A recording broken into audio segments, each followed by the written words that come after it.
राधे राधे गोविंदा, भजो राधे राधे गोविंदा, राधे राधे गोविंदा, राधे गोविंदा, राधे गोविंदा,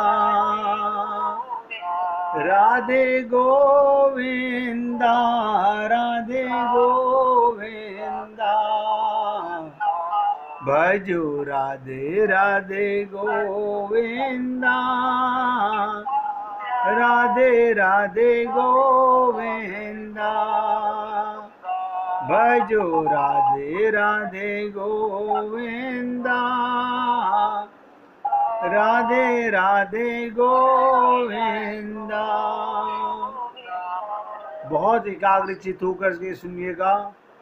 आप बताइए, किसी को अपने हृदय का चरणामृत देने के लिए आपके पास मीठे शब्द, चेहरे पर प्रसन्नता, भगवान को देख के गुस्सा आता है कि प्रसन्नता आती है?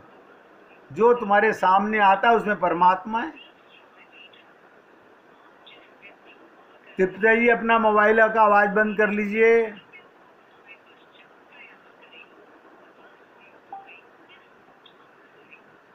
अब ध्यान से सुनो। हमने एक महात्मा के मुख से सुना था। क्या सुना था? कि बहुत वृद्ध महापुरुष थे, मरने लगे।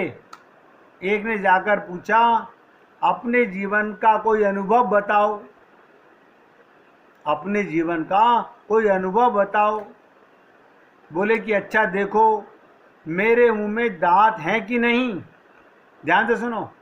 तो महात्मा बोले, देखो मेरे मुख में दांत हैं कि नहीं। बोले नहीं है। अच्छा, जीभ है कि नहीं।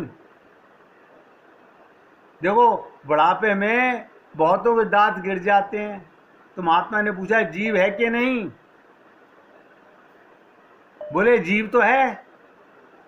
आप बताओ, आपने ऐसा कोई व्यक्ति नहीं देखा होगा जिसके जुबान ना हो, जीभ ना हो।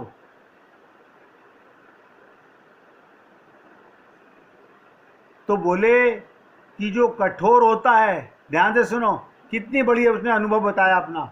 जो कठोर होता है वो टूट जाता है, और जो नरम होता है वो टिकाऊ होता है। दांत उखड़ जाते हैं, दांत गिर जाते हैं, दांत टूट जाते हैं। जो नरम होता है वो सदा टिकाऊ रहता है। ये दांत कठोर थे, पहले टूट गए। और जीभ कोमल है तो हमारे मुंह में बनी हुई है। कोमल दीर्घायु होता है, कठोर अल्पायु होता है। तो मुझे अपने को जीवा बनाकर, नर्म बनाकर रसीली बात बोलनी चाहिए। अपनी वाणी में शहद लगाकर घोल के बोलना चाहिए।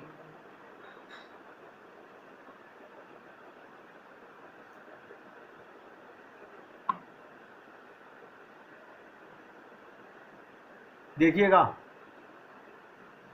एक संत यमुनाचार्य जी है ना, रामानंद संप्रदाय वाले, बड़े विद्वान। बहुत ध्यान से सुनिएगा। यमुनाचार्य जी ऐसे महापुरुष, ऐसे संत भगवान के स्वरूप होते हैं। उनसे एक ने कहा, स्वामी जी तुम एक सलाह हमारी मान लो। यमुनाचार्य जी से क्या कहा? एक विद्वान पंडित हैं, और उनसे किसी ने कहा, स्वामी जी एक सलाह आप हमारी मान लो। एक शीशी शहद की तुम हर समय अपने पास रखा करो। यमुनाचार्य जी से कहा, एक शीशी शहद की तुम हमेशा अपने पास रखा करो। जब बोलना हो तो 2 बूंद जीभ पर डाल लिया करो। हंसी होने लगी, और उनका ऐसा बोलने से और कड़वाहट भी खत्म हो गई। अब जब ये सब हो गया तो उद्धव जी निश्चिंत होकर बैठ गए। अब देखिएगा, क्योंकि सामने वाली गोपियों ने जब अपने हृदय का प्रेमामृत रस, पंचामृत रस, अपनी प्रसन्नता, यही सबसे बड़ा सत्कार है। आने वाले आगंतुक में वो मैं कहता हूं दुश्मन भी आए तो भी उसमें भगवान का दर्शन करो। यह है आत्मज्ञान। और अपना पराये का ज्ञान होना, तेरे मेरे का ज्ञान होना, छोटे बड़े का ज्ञान होना, राजा फकीर का ज्ञान होना, ये सब बुद्धि का ज्ञान है, हृदय का ज्ञान नहीं है।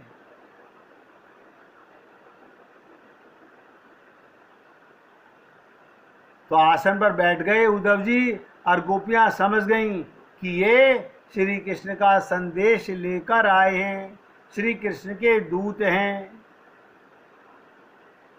इसलिए गोपियों ने उनसे पूछा। देखिएगा, मैंने आपसे कहा था रोजाना आपके साथ छोटी छोटी चर्चाएं भगवान की और उद्धव की, उनके प्रेम की करने का प्रयत्न करेंगे। और आपसे निवेदन करता हूं, यही चर्चाएं हैं जो हमारे हृदय में भगवत प्रेम जगा सकती है।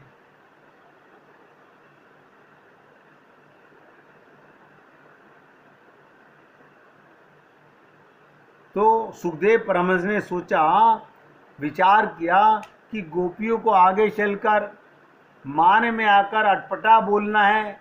यदि उनके मन में असूया की उत्पत्ति नहीं होगी तो वे कृष्ण में दोष नहीं देखेंगी, तो मान कैसे करेंगी।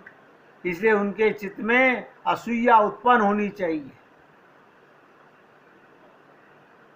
यानी असूया का मतलब है गुण में भी दोष। तो गोपियों ने कहा, देखिए पहले ही शब्द में क्या बोली गोपियां, श्री कृष्ण तो मथुरा जाकर रमापति हो गए। आप उन्हीं का संदेश लेकर आए हो। कितने व्यंग्यात्मक शब्द हैं। इसी बात को श्री सनातन गोस्वामी जी कहते हैं, ऐसा कहने वाली गोपी में मन में दैन्य आ गया। बोली, रमा लक्ष्मी स्वयं जिनकी दासी बनकर उनकी सेवा में लगी है, उनको हम सरीकी गांव की ग्वालिनों को क्यों याद आने लगी। क्या कहा, जिनकी सेवा स्वयं रमापति यानी रमा के पति हो गए, लक्ष्मी जिनकी सेवा कर रही हो, उनको हमारी जैसी गवार गोपियों की याद क्यों आने लगी। हम तो उनके चरणों तक लायक नहीं हैं।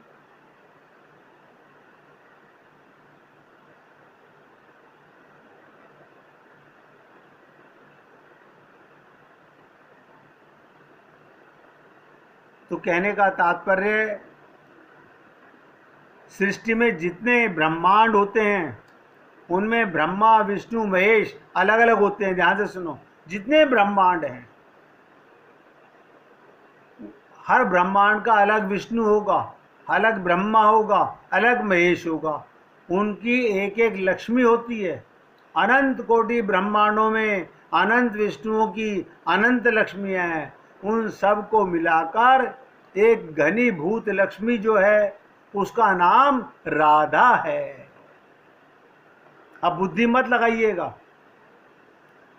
गोस्वामी तुलसीदास जी ने सीता के सौंदर्य का जहाँ वर्णन किया है वहाँ कहा है, ये सब लक्ष्मियाँ हैं जो समुद्र मंथन के समय प्रकट होती हैं।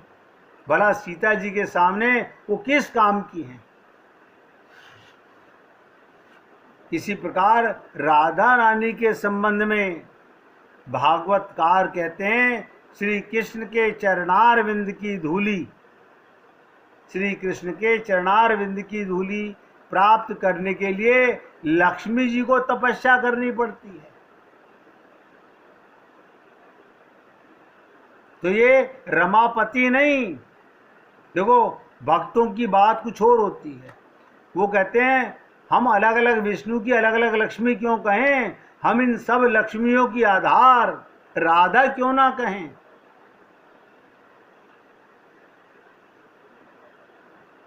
तो कहते हैं तो ये रमापति नहीं है कृष्ण, ये राधापति हैं, सुखदाई हैं। उन्हीं का संदेश लेकर ये अतिथि उद्धव जी आए हैं, तो इनसे बातचीत जरूर करनी चाहिए। धीरे धीरे प्रेम की चर्चा बढ़ेगी। प्रेम में मन मुटाव की बातें पहले होती हैं, हृदय की बातें बाद में की जाती हैं। उद्धव जी हम तुमको जानती हैं। क्या कहा गोपियों ने? उद्धव जी हम तुमको जानती हैं। माने उद्धव जी का होंठ फड़फड़ाया तो मालूम पड़ा अभी कुछ बोलेंगे, तो गोपियों ने कहा कि कहीं ये बताने लग जाएं कि हम मथुरा में रहते हैं, मथुरा का नाम कान में पड़े, ये गोपियों को पसंद नहीं। हमसे ऐसी कोई चर्चा मत करना। हमें मथुरा द्वारिका का नाम पसंद नहीं। फिर यदुवंश का वर्णन करेंगे, बोलेंगे हम अमुक के बेटे हैं और अमुक जगह विद्या पढ़ी है।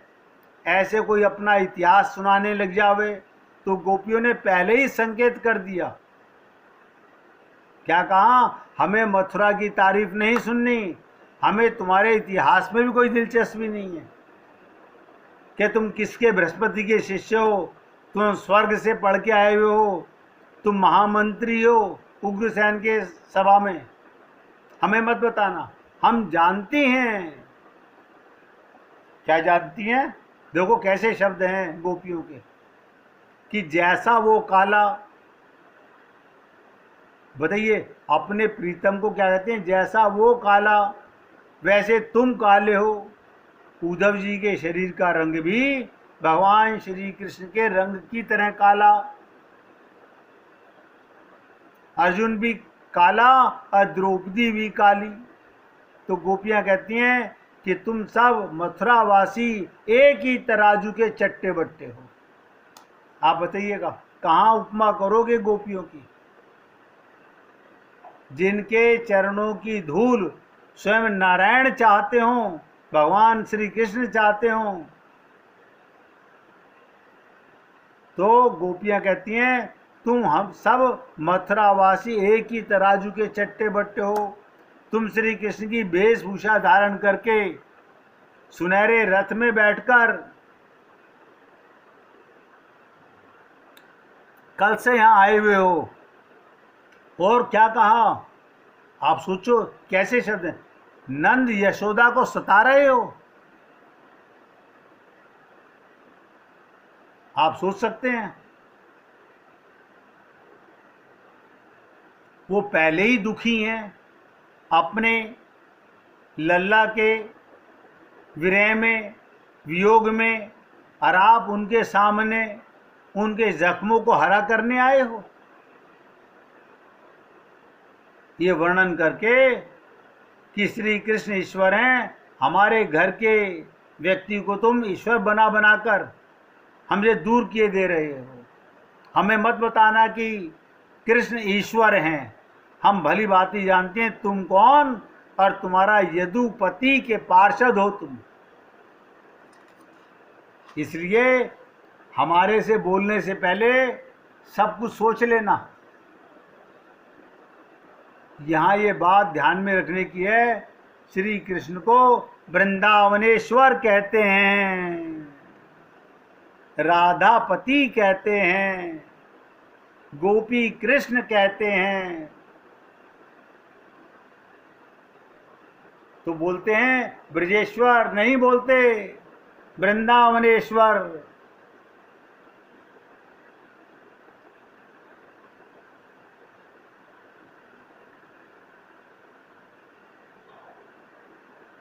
ब्रजेश्वर नंदनंदन,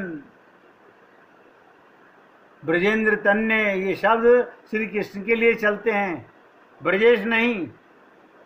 तो यदुपति शब्द तो यहाँ एक ताना है, हमारे आगे यदुवंशियों की तारीफ मत करना, कहीं तुम मथुरा के लोगों की तारीफ करने लगो। पहले गोपी ने कहा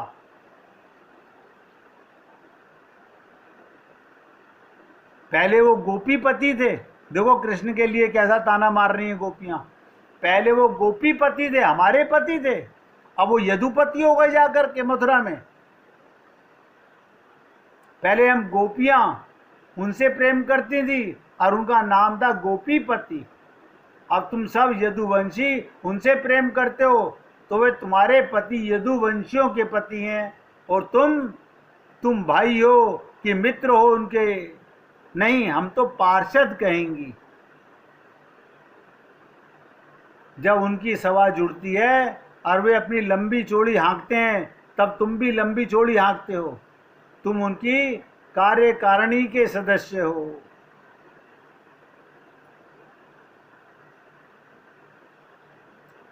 क्योंकि पार्षद का अर्थ होता है साधारण सदस्य नहीं, कार्यकारिणी के सदस्य हो, मंत्री हो।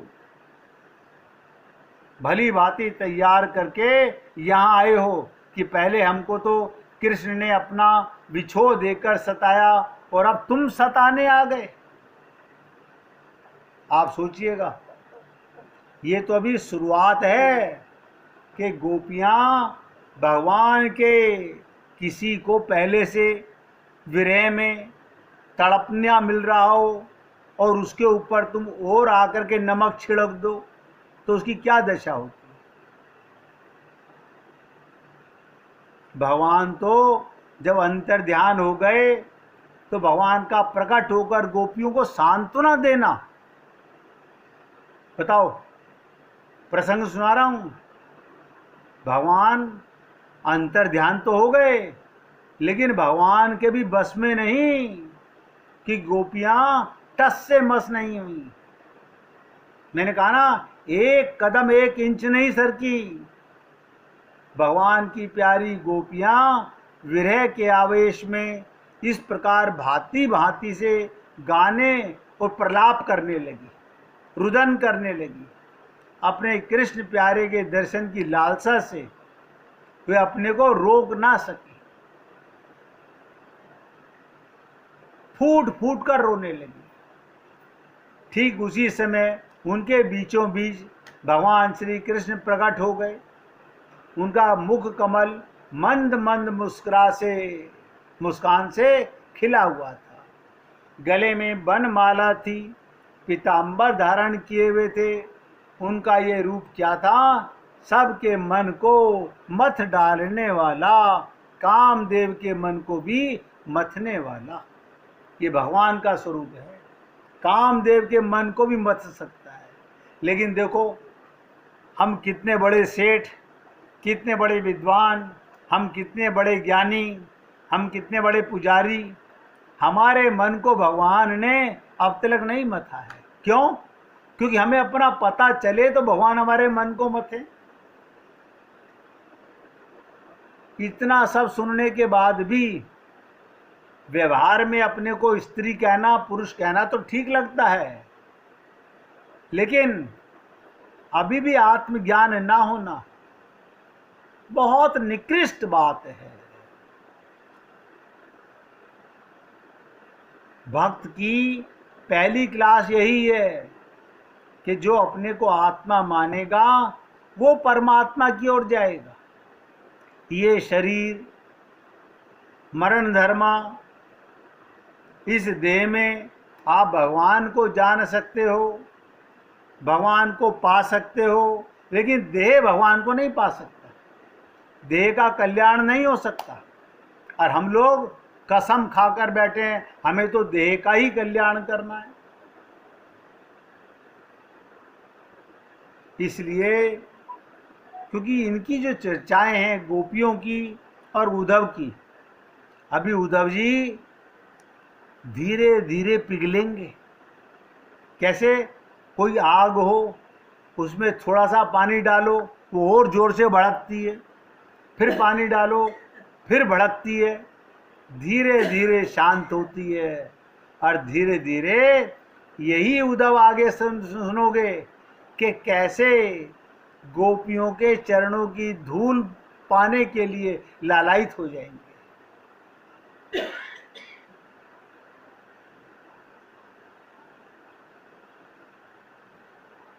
तो क्या कहा गोपियों ने, कृष्ण ने पहले अपना बिछो देकर हमें सताया। पहले हमको कृष्ण ने अपना बिछो दिया, अब तुम सताने आ गए। तो देखो, जब गोपियों के बीच में भगवान प्रकट हुए तो भगवान को भी क्या सुनने को मिला, इसकी चर्चा अभी करते हैं। एक बार राधे रानी से प्रार्थना कीजिए।